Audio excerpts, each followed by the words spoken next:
Barbara. I will be the last speaker now before we transition into a discussion on strategy and tactics. I'm going to be talking to you about legislative strategy. What's going on in Annapolis, from my experience, how legislators actually make decisions, and what I would recommend to all of you that you can do with the limited amount of time you all have to be as effective as possible in Annapolis. But let me first say, legislative strategy is not the pathway to a revolution. It's not the pathway to a clean energy revolution. It is not the pathway to a political revolution. This is insider baseball. So what I'm going to tell you is not how things should be. It is my belief on how things are. First and most important lesson, legislators are people. Imperfect people. Each of them has the capacity that each of us has to absorb information, and they get a lot more than any of us do. I hear a lot of statements, and a lot of people will say, well, I just think the person's really getting hit by the lobbyists and they're not listening. And I say, I don't think that person has thought about fracking in 6 months. A lot of these people, this is not the universe that they live in every day. It's upsetting given the gravity of this issue, but when you put yourself in the mindset of a legislator being an everyday person, you can start to be more creative in thinking about what might actually move them. So let's talk about logistics. For us to pass a fracking ban, we need to get a bill introduced in the state Senate and the House of Delegates. We need to have a strong sponsor in both of those chambers. That bill will move through committee.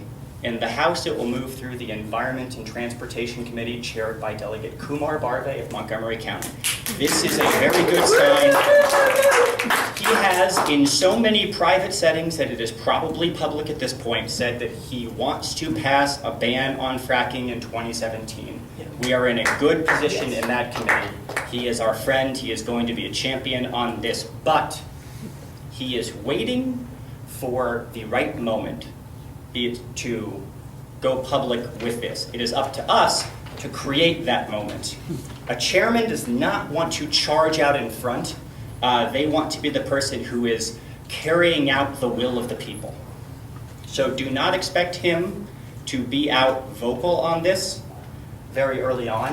What we need to do is get as many people in the House of Delegates, and specifically in the Environment and Transportation Committee, publicly committing to a fracking ban, which will make it way easier for him to say, look, this is what my committee wants. I'm going to make this happen. I believe that we have a very good shot of getting that bill out of that committee. We have had a lot of good experience in that committee in the past. We have a lot of powerful allies in that committee. Our challenge is going to be in the Maryland State Senate. The bill will go through the Education, Health, and Environmental Affairs Committee, which is chaired by Senator Joan Carter Conway of Baltimore.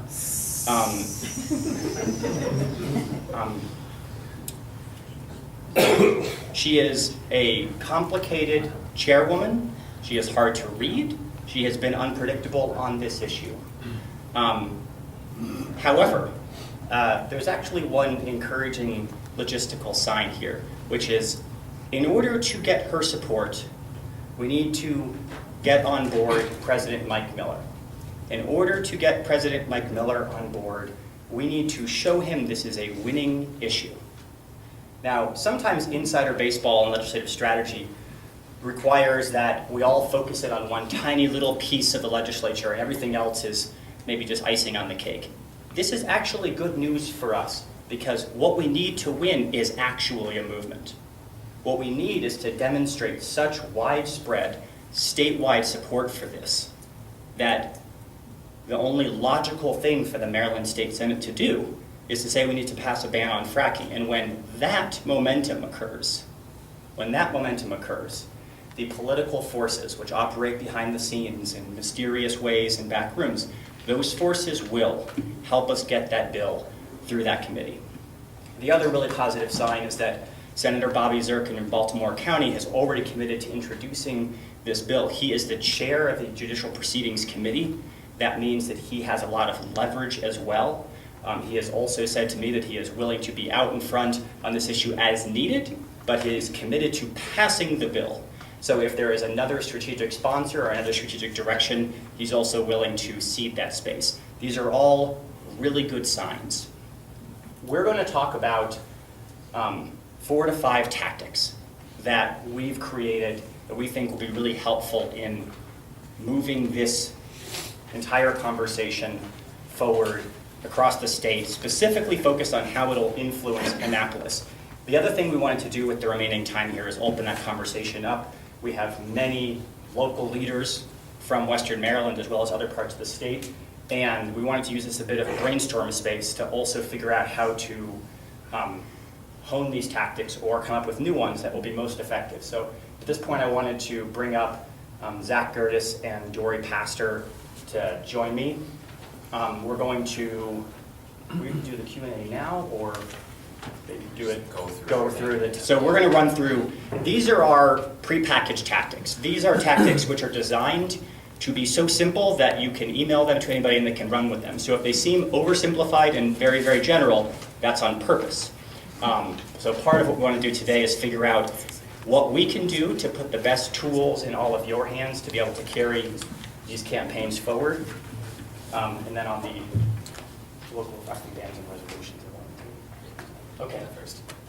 Okay, well actually, now that I've called them up awkwardly, I'm actually going to ask somebody else to speak. Don, I was wondering if we could call you up here to share a little bit about the Mountain Lake Park ban and any thoughts you have on local fracking bans moving forward in the county.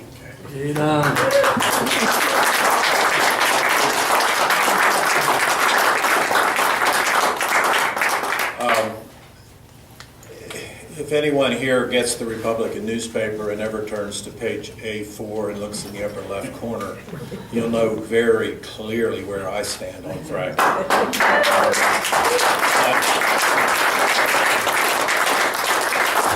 But I'm really here today wearing my hat as a member of the Mountain Lake Park Town Council, which I've been about 15 years now, I believe.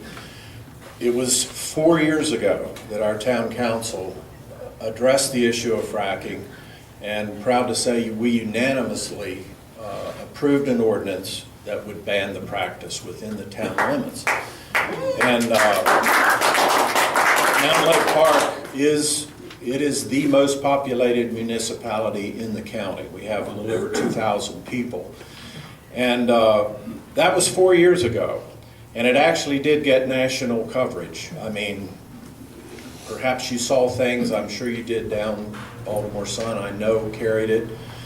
And then it sort of went away and got quiet.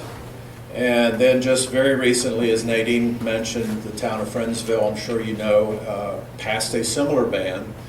And in meeting with Josh yesterday, one of the things I learned from him that is encouraging, he said that when Friendsville did that and word hit downstate, it really made some ripples. It made people perk up and, you know, think about this. And Mayor Leo Martin, the mayor of Mountain Lake Park, and I had a discussion as well. And we are relatively confident that we can bring along, there are 8 municipalities in the county, and I just this week have communicated with Carolyn Corley, the mayor of Loch Lynn. We think we have a good shot at the towns of Deer Park and certainly Kitzmiller, which sits very much like Friendsville with a river through it and down in a hole. Oakland, Grantsville, Accident. I'm going to have a conversation with the mayor of Oakland. Not overly confident Grantsville and Accident, but wow, what a statement we could make if we could get 75 or 80% of the towns in this county